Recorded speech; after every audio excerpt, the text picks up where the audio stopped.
I would be explaining to the client like how vital this kind of situation is.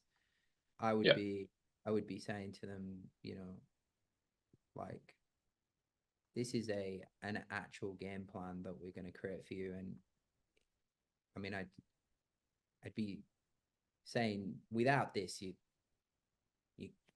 you can't really do much. So okay, so there would be some other extra things here that I would be wanting to know about, or to at least helping them with. Hmm. And this is kind of like what we're doing in 83 a lot as well. So I would be breaking these up into stages, and these stages would be like, in a lot of senses, they would be so important for me, and I would sell them separately, or I would take the whole thing over a 12-month. But basically, I would say, like, in the simple format of what we do from a client acquisition point of view, we create ads. So we create two ads, and these ads are built with the proviso that you have, I would call this like omnipresence. I would be like, okay, you've got to have an omnipresence. You've got to have an omni-p, which is typically, like, most brands already have this. So like if you're working with a company that's like doing $3 to $5 million in revenue, they're going to already have an omnipresence, a strong omnipresence. So they're not going to need it, right? They're not going to need it. Yeah. Unless you're dealing with someone from a startup point of view, never even done any social media, that's a niche in itself. But the typical people you're looking after, I would just be like, look, the first phase is awareness, and this awareness is strictly for new acquisition to bring people into your funnel.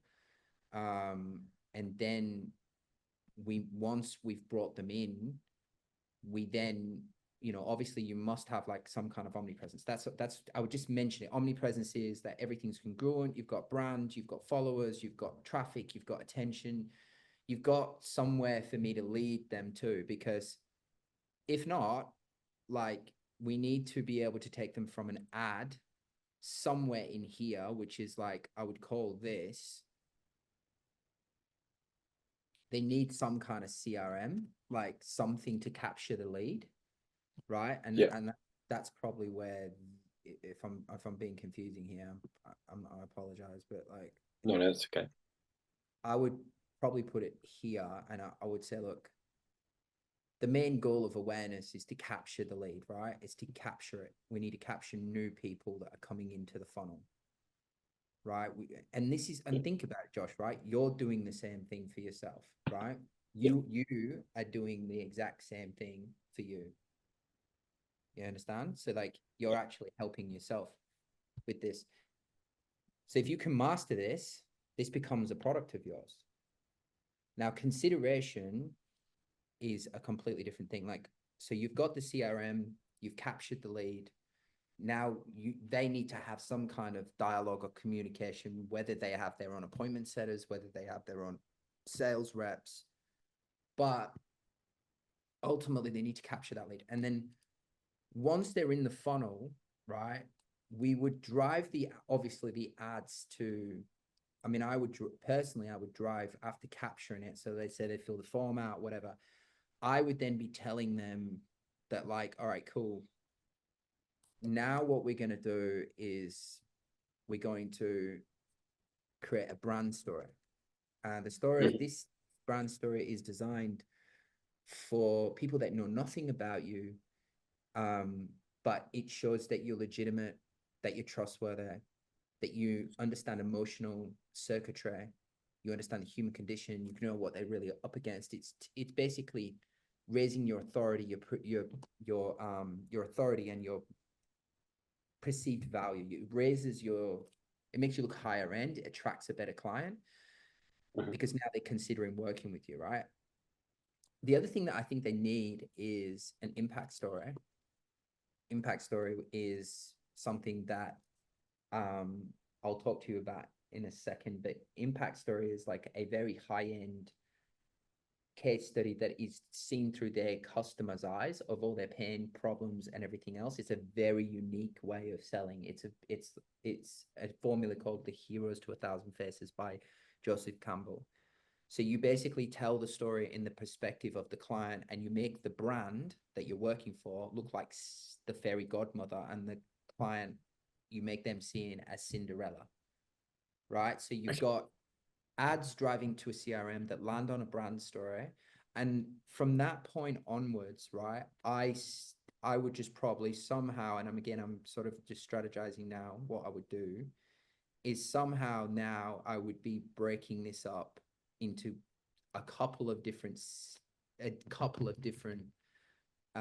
consideration points, because this to me is still like, even if I look at this, now I'm really looking at it, I would say this is the awareness, because now you've got the ads on running from here to here, right? This is where we want them to go into the brand story, so that they're known, liked, and trusted, and they have something where they're like, oh, I need that service. I just watched that, or I need that holiday, and I just watched this company, whatever, right? So you basically you're bringing that solid awareness through brand, through high-end ads that are driven to a page. They capture this, and again, you can see I'm sort of trying to work this out on the fly here. So I would be moving this here, that you've captured the lead. Now, once you've captured the lead, we're in consideration. This would be consideration, and it would be impact story, and it would be things like high-level content, and this could be things of, it could be a series, it could be a series of again, testimonials. It could be a series of frequently asked questions. It could be a series of should ask questions. If you don't know what should ask and frequently is, we know what to ask. A should ask question is something like, let's say that you wanted to wrap your car with graphics. Okay. In Australia, there's two types of vinyls you can put on your car, stickers. There's vinyl, and there's 3M. 3M comes with a 7-year warranty, and vinyl doesn't. And the thing is that nobody knows to ask that question, but they should ask that question because they get the 7-year warranty, and it's virtually the same price. But nobody knows to ask that question. So that could be a high-level content there, where it's testimonials, frequently asked questions, things that would get them to be seen, liked, and known. And that would start their consideration phase from that point. Now, you could arguably, from this point in, because really it's now been handed over to sales. So sales is now kind of taken over this. So sales takes over. And this is where you can work with the sales department to do either long form, or you can do what we call remarketing. Now, remarketing is a second set of ads. It's a second set of ads that remarkets back to the clients they've captured. It's only an ad that goes where they may have spoke to the sales team, and they're in that sort of gray area. We're just thinking about traveling. And now you create some ads that are not driven to capture their details, but driven to just create desire. So it's a psychological thing. So like this whole map would be like a full funnel system for me. Like I would be like, all right, cool. I'm going to drive ads to find new people. I'm going to drive them to a brand story that looks high level, perceived value, trust, emotionally connective. Then they're going to go into the CRM system and the appointment set. And then this is why we doctor. This is exactly why we doctor a client, because we need to know, like, what happens when a new lead comes in? What's the process?